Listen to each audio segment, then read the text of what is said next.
আপনি মনোযোগ দিয়ে কানগুলো খরগোশের মতো খাড়া করে যদি কথাগুলো শুনেন, আপনার মনে হবে আপনি এখানে বসে কিয়ামত চোখে লাইভ দেখতেছেন। লাইভ আল্লাহ এমন ভাবে বলেছে, সুবহানাল্লাহ পড়েন। তা আসুন আমরা সরাসরি কিয়ামতকে দেখে আসি। আসলে কিয়ামতটা কেমন বর্ণনা করছেন কে? আল্লাহ। সূরার নাম হচ্ছে সূরাতুল কারিয়া। কি নাম? আওয়াজ করে উত্তর দিতে হবে। সূরার নাম আল কারিয়া। চিৎকার মেরে বলেন সূরার নাম কি? আল কারিয়া। এটা মাক্কি সূরা। কি সূরা? বিশ্বনবীর জীবনের দুইটা পর্ব, একটা মাক্কি পর্ব আর একটা মাদানী পর্ব। এটা মাদানী পর্বে নাজিল হয়নি, এটা নাজিল হয়েছে মাক্কি পর্বে। এই সূরার আয়াত সংখ্যা 11। এটা কোরআনের 101 নম্বর সূরা। এটা আল কুরআন আল কারীমের 30তম পারায় অবস্থিত একটা সূরা। আমাদের অনেকেরই মাশাআল্লাহ মুখস্থ আছে না? ইমাম সাহেব নামাজে প্রায় পড়ে, অনেকেরই মুখস্থ। শুনতে শুনতে কবে যে মুখস্থ হয়েছে আমাদের নিজেরাও জানি না। সুবহানাল্লাহ পড়েন। কোরআনের ভেতরে খালি বরকত, এটার সাথে লাগলেই বরকত, মসজিদে গেলেই বরকত। মনের অজান্তে আমরা এই সূরাকে মুখস্থ করে ফেলেছি।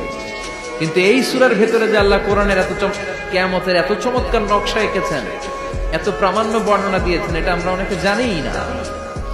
আসুন আমরা এই সূরার আলোকে দেখার চেষ্টা করি যে কিয়ামতটা কিরকম হবে। আল্লাহ একটা শব্দকে এই সূরার শুরুতে 3 বার উল্লেখ করে আমাদের দৃষ্টি আকর্ষণ করেছেন। আল্লাহ tried to draw our attention by mentioning 3 times a word, and that is al-qari'ah. al-qari'ah শব্দটাকে তিনি 3 বার উল্লেখ করে আমাদের দৃষ্টি আকর্ষণ করেছেন।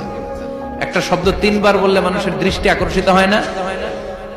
যেহেতু এটা আরব দেশে নাজিল হয়েছে, আবার মক্কায়, মক্কার লোকেরা আরবি বুঝে, তাদেরকে প্রথম বলা হলো আল কারিয়া।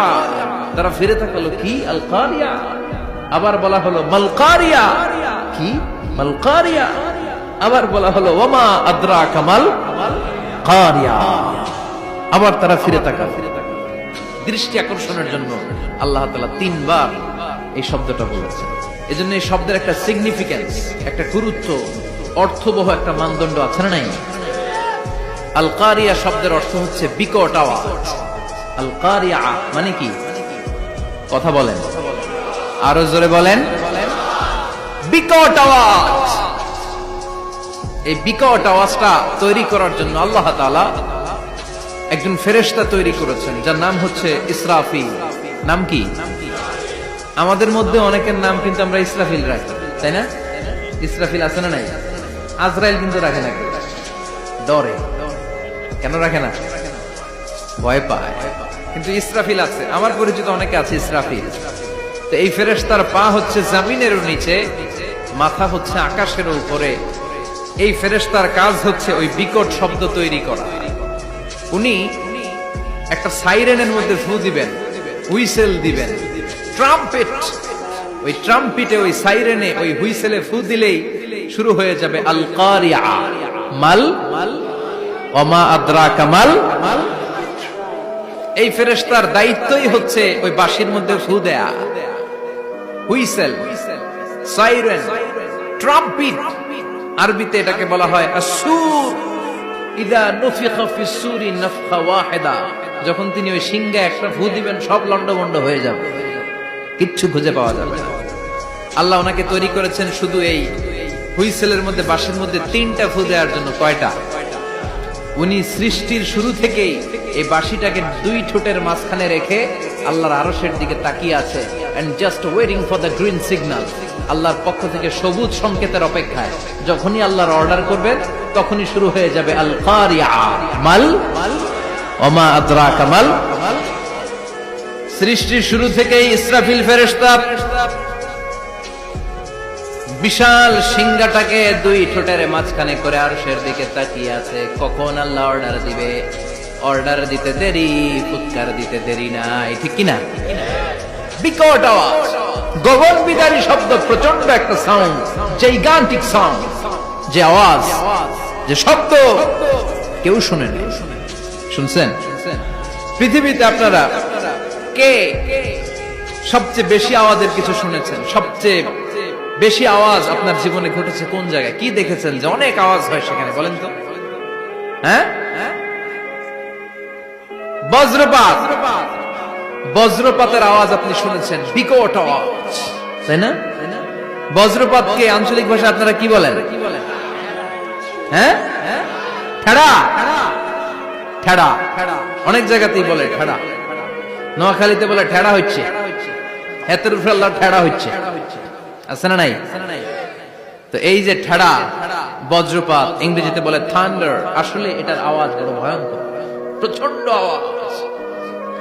আচ্ছা, আর আপনি বলেছেন কি, গাড়ির চাকা যদি পাংচার হয়, হ্যাঁ এটা তো আওয়াজ হতে পারে। আমরা মাঝে মাঝে রাস্তায় চড়ি, আমরা দেখি ট্রাকের চাকা যখন পাংচার হয় আমরা লাফ দিয়ে উঠি, বিকট আওয়াজ হয়, ভয় পেয়ে যায়, এতে দুর্ঘটনাও ঘটে, ঠিক কিনা? আচ্ছা, এক নম্বরে পেলাম ঠেড়া, বজ্রপাত, দুই নম্বরে পেলাম ট্রাকের টায়ার পাংচার হলে। আর কে কি আওয়াজ শুনেছেন জীবনে? ভয়ঙ্কর আওয়াজ। কি করলে ভয়ঙ্কর আওয়াজ হয় বলেন? হ্যাঁ, কি করলে? ও ট্রান্সফরমার, ইলেকট্রিক্যাল ট্রান্সফরমার যদি ব্রাস্ট হয়ে যায় আওয়াজ আছে না নাই? পাওয়া গেল আরেকটা। আর কি আওয়াজ আছে? ককটেল মারলে, গ্রেনেড হামলা, বোমা মারলে, সিলিন্ডার ব্রাস্ট হইলে। আর আছে? হ্যাঁ, হাই স্কুলে দপ্তরে যখন ঘন্টার মধ্যে বেল বাজায় আওয়াজ আছে না নাই? হাতুড়ি দিয়ে লোহার মধ্যে বাড়ি মারলে আওয়াজ আছে না নাই? এগুলো হচ্ছে আমাদের ক্যাপাসিটিতে, হিউম্যান ক্যাপাসিটিতে আমাদের দেখা সবচেয়ে বড় আওয়াজ। কিয়ামতের দিন যে হবে আল কারিয়া, এই আল কারিয়ার আওয়াজ কি এই আওয়াজগুলোর মতো? চিল্লায় বলেন, এই আওয়াজের মতো?